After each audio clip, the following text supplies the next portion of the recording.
Pourquoi la dynastie des Song nous fascine?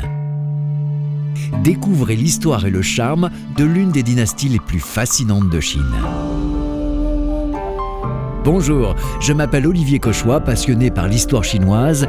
Dans cette série de podcasts, nous allons braquer le projecteur sur la dynastie des Song, l'une des époques les plus prestigieuses de la longue histoire de Chine. Épisode 5. Du confucianisme version 2.0.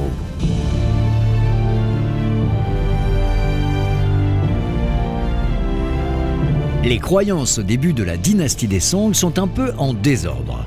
Un peu de bouddhisme, une pincée de taoïsme et une bonne partie de confucianisme se disputent la popularité.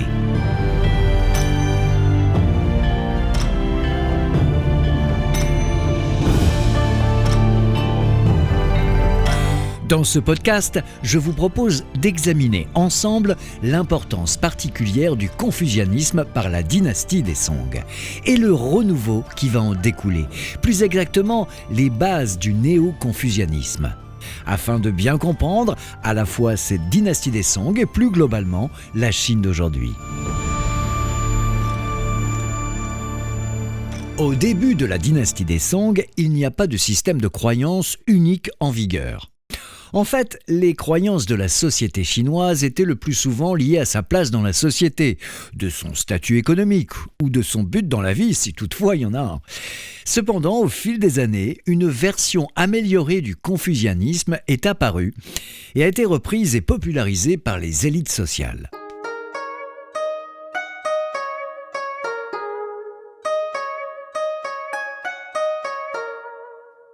Pour commencer, la bonne idée est de passer quelques minutes à examiner chaque système de croyance à tour de rôle. C'est un bon moyen de planter le décor sur un sujet complexe. Énumérons, si vous le voulez bien, ces croyances dans l'ordre où sont apparus les grands courants de pensée en Chine.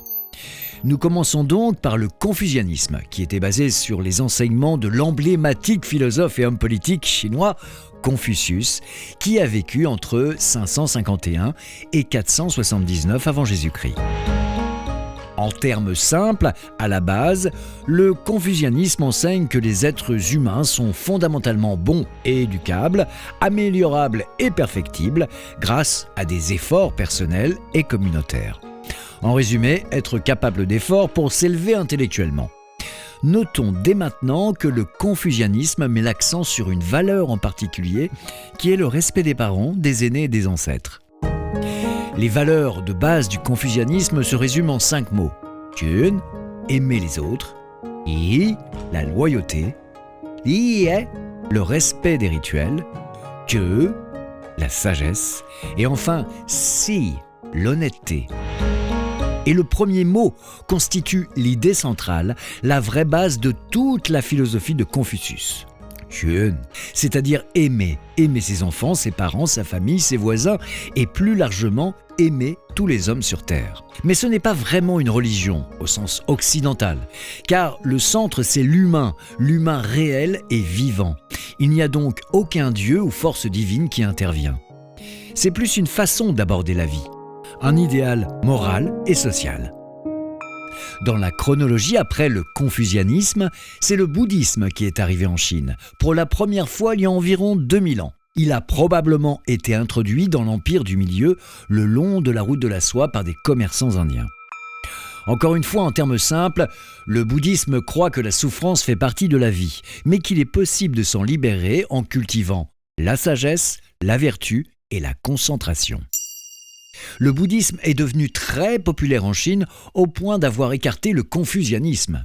Les arts bouddhistes ont prospéré et les monastères sont devenus riches et puissants.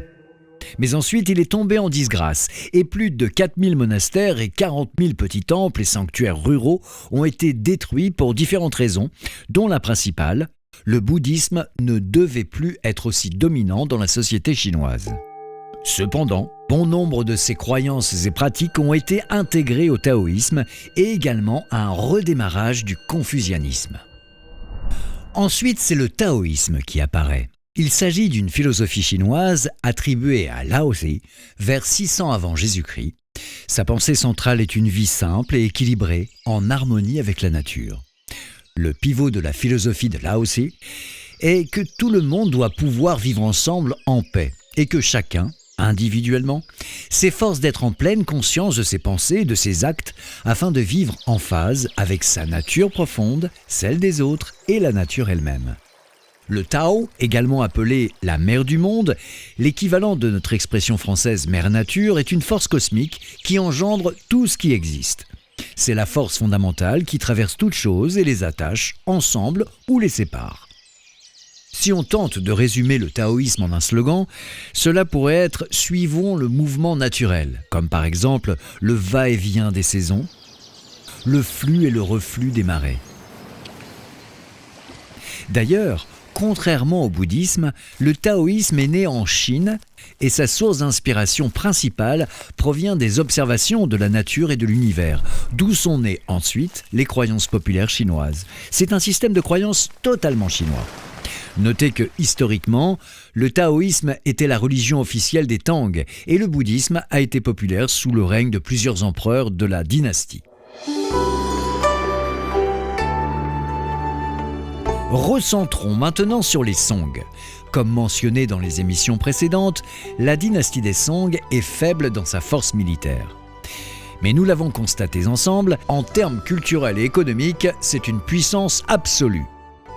Les progrès technologiques dans l'imprimerie, l'agriculture, le textile, le travail de la laque, l'impression sur porcelaine, le commerce maritime et l'armement ont démontré que la Chine de l'époque Song pouvait exceller dans les beaux-arts ainsi que dans les sciences. La révolution commerciale des Song produit des marchés florissants, des centres urbains densément peuplés, des réseaux de communication complexes, mais aussi des représentations théâtrales, des groupes littéraires et, curieusement, un intérêt se dessine et même un besoin se fait sentir, celui d'une religion populaire. Alors pourquoi en est-il ainsi ? Pourquoi ce besoin ? La dynastie des Song a vu le déclin de l'aristocratie et la disponibilité généralisée des livres imprimés, la démocratisation de l'éducation et la mise en œuvre d'un système d'examen qui a produit une nouvelle classe sociale, le lettré. Le lettré est reconnu pour ses compétences littéraires, sa conscience sociale et sa participation politique. Le lettré des Song est un progressiste. Cette classe sociale se développant, les lettrés vont être un terreau parfait pour le renouveau du confucianisme, des catalyseurs en quelque sorte qui vont influencer ensuite tous les aspects de la société. Les principaux penseurs de l'époque ont développé une vision humaniste globale dans laquelle la culture de soi est combinée avec l'éthique sociale et la métaphysique morale. Aux yeux des lettrés des Song, cette nouvelle philosophie restaure fidèlement les idées confucéennes classiques et les applique avec succès aux préoccupations en phase avec leur époque. En synthèse, cela revient à dire que la culture de soi exige le respect de soi, de la société et du monde qui nous entoure, ainsi que de se nourrir de nouvelles connaissances par l'étude de l'environnement. Cette notion est encore plus synthétisée dans le mot chinois qui la désigne, Goao Zhe Zhe, littéralement étudier la matière vivante pour acquérir des connaissances. Dans cette notion, les enseignants basiques de Confucius, enregistrés par ses disciples, sont toujours un élément central du système de croyance, tout comme les textes classiques confucéens qui comprennent la poésie ancienne, les documents historiques, la morale et les nécessités rituelles, ainsi qu'un manuel de divination. Et peu à peu, le renouveau des confucéens orchestré par les lettrés Song va évoluer en néo-confucianisme afin notamment d'évacuer les éléments nihilistes issus du bouddhisme et du taoïsme. Le bouddhisme compte sur la vie prochaine, tandis que le taoïsme rêve de l'éternité. Les confucéens des Song, eux, croient au présent réel. Et pourquoi d'après vous ? Tout simplement parce que la société Song est presque aussi analytique que nos sociétés du XXIe siècle. Ils ressentent d'un côté le besoin de trouver de belles façons de vivre sa vie et de l'autre de faire évoluer le groupe, mais aussi des explications sur la façon dont ils sont arrivés sur Terre et pourquoi de bonnes choses et mauvaises leur arrivent. Tout ça engendre une grande recette pour répondre aux besoins et créer une société vertueuse et harmonieuse, celle des Song. Il est important de noter que la famille est au centre de tout ça. Et par extension, la société dans son ensemble est vue comme une grande famille. En effet, chacun a le devoir de respecter et obéir à ses parents et faire passer les intérêts de la famille avant les intérêts personnels. Il est également considéré comme essentiel que tout le monde se marie afin que les lignées familiales perdurent.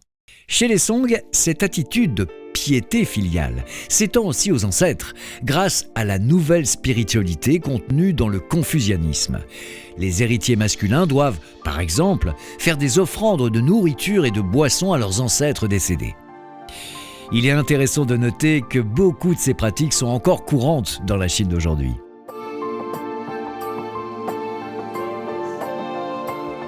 Très bien, voyons maintenant le concret. Imaginez-vous, 900 ans en arrière, vous vous promenez le long de la rivière Bian pendant le festival Qingming et vous flânez dans les rues de la ville de Kaifeng. Comment ce néo-confucianisme se manifeste concrètement dans la société des Song autour de vous ? Eh bien, vous voyez des gens lire attentivement, s'asseoir paisiblement au bord de la rivière, pratiquer des rituels, faire de l'exercice physique, créer de la calligraphie, faire des calculs ou des observations scientifiques. Les gens sont globalement gentils, polis, généreux et serviables entre eux. Pour chacun et pour tous, la vie est une quête de la connaissance de soi. En fait, dans cette recherche de développement personnel et de réussite, le néo-confucianisme a donné la clé au peuple Song. C'est effectivement quelque chose qui manquait jusqu'à la dynastie des Song. En fait, ce que la dynastie des Song a fait, c'est reprendre les bases du confucianisme, ajouter les meilleures parties du taoïsme et le côté spirituel et rituel du bouddhisme, et fusionner le tout en réécrivant le livre de règles, puis amener toute la société à suivre ces nouvelles règles. Et c'est absolument typique de la dynastie des Song. Choisir les meilleures pièces et les affiner. Transformer la vie en une forme d'art. Une façon d'appréhender l'existence qui a eu de nombreux échos à travers l'histoire chinoise. Pour résumer, la refonte, l'amélioration et le redémarrage du confucianisme mené sous la dynastie des Song consiste finalement à célébrer l'individu dans la société. Il s'agit de se sentir en paix avec son environnement, de se créer son identité et se perfectionner pour faire évoluer l'environnement général. En quelque sorte, c'est l'équivalent de notre mieux vivre ensemble en étant gentils les uns envers les autres. Le concept des Song est formidable si tout le monde joue selon les mêmes règles. Car si nous replaçons cet état d'esprit dans le contexte d'il y a 900 ans, l'idée générale présente des failles, notamment quand des factions ennemies ne veulent pas la jouer de cette façon. Mais ça, c'est une autre histoire pour un autre podcast. Remerciement spécial à la maison Sanya Chongdu pour son aide dans la rédaction du texte. Je vous donne rendez-vous dans un prochain épisode.